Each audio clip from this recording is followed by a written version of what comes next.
আমরা আজকে কথা বলবো ওআরএস নিয়ে। ওআরএস হচ্ছে ওরাল রিহাইড্রেট সল্ট, যেটা আমরা ওআরএস নামে চিনি। ওআরএস কী দিয়ে তৈরি হয়? আসলে মূলত ওআরএসটা কী?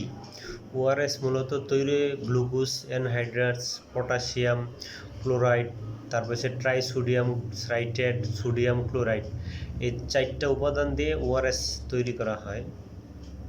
ওআরএস আমরা কোন কোন ক্ষেত্রে দিয়ে থাকি? ওআরএস মূলত আমরা ডায়রিয়ার ক্ষেত্রে লিখে থাকি, তারপর হচ্ছে ডিহাইড্রেশনের ক্ষেত্রে লিখে থাকি, ভমিটিংয়ের ক্ষেত্রে লিখে থাকি, ফ্লুইড অ্যান্ড ইলেকট্রোলাইট ইমব্যালেন্সের ক্ষেত্রে লিখে থাকি। ফ্লুইড লসটা অনেক কারণে হয়। ফ্লুইড লস, অতিরিক্ত ভমিটিং হলে ফ্লুইড লস হইতে পারে, ডিহাইড্রেশন হইতে পারে।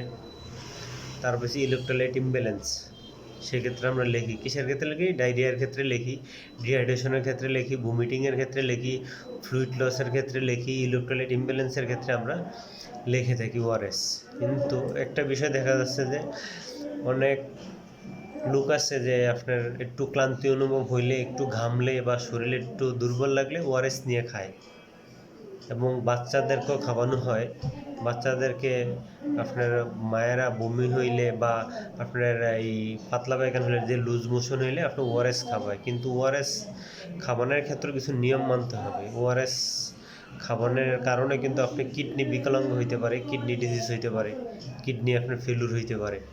তার কারণটা কি? যে অনেক সময় ওআরএস খাওয়াইতে গেলে দেখা যায় যে আমরা বলি যে 500 ml পানির মধ্যে একটা ওআরএস ভালোভাবে মিশ্রিত করে খাওয়াইতে, কিন্তু অনেক মারা করে কি ওআরএসটা 500 ml পানির মধ্যে মিশ্রিত করে না, হাফ লিটার পানির মধ্যে মিশ্রিত করে না, তার কম করে। কিন্তু যদি 500 ml পানির মধ্যে ওআরএস ভালোভাবে মিশ্রিত না করে খাওয়ানো হয় বাচ্চাকে, তাহলে আপনার বাচ্চার কিডনি ফেলুর হইতে পারে, কিডনি বিকলাঙ্গ হইতে পারে। শুধু বাচ্চাদের হবে তা না, বড়দেরও হইতে পারে, কিন্তু বাচ্চাদেরই বেশি, সবচেয়ে রিস্ক বাচ্চাদেরই।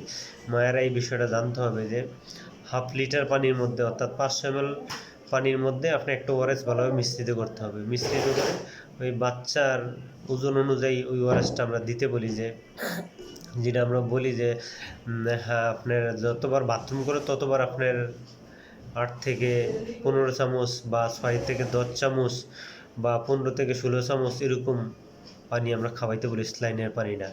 কিন্তু মূল কথা এটাই যে ওআরএস খাবারের ক্ষেত্রে একটা সতর্কতা অবলম্বন করতে হবে, যে ওআরএস যখন গুলবেন আপনার 500 ml পানির মধ্যে, অর্থাৎ হাফ কেজি পানির মধ্যে ওআরএসটা ভালোভাবে মিশ্রিত করতে হবে। মিশ্রিত করে আপনার বাচ্চাকে পরিমাণ মতো খাওয়াইতে হবে, ওজনের উপর নির্ভর করে যেটা। আর এইভাবে যদি আপনি আইডিয়া করে খাবেন, যতবার বাথরুম করে ততবার আপনার এই 5 থেকে 10 চামচ ওষুধের চামচ, যেটা ওই চামচ, অথবা আপনার 10 থেকে 15 চামচ পানি আমরা খাওয়াইতে বলি যতবার বাথরুম করে আপনার বাচ্চা, যতবার টয়লেট করে।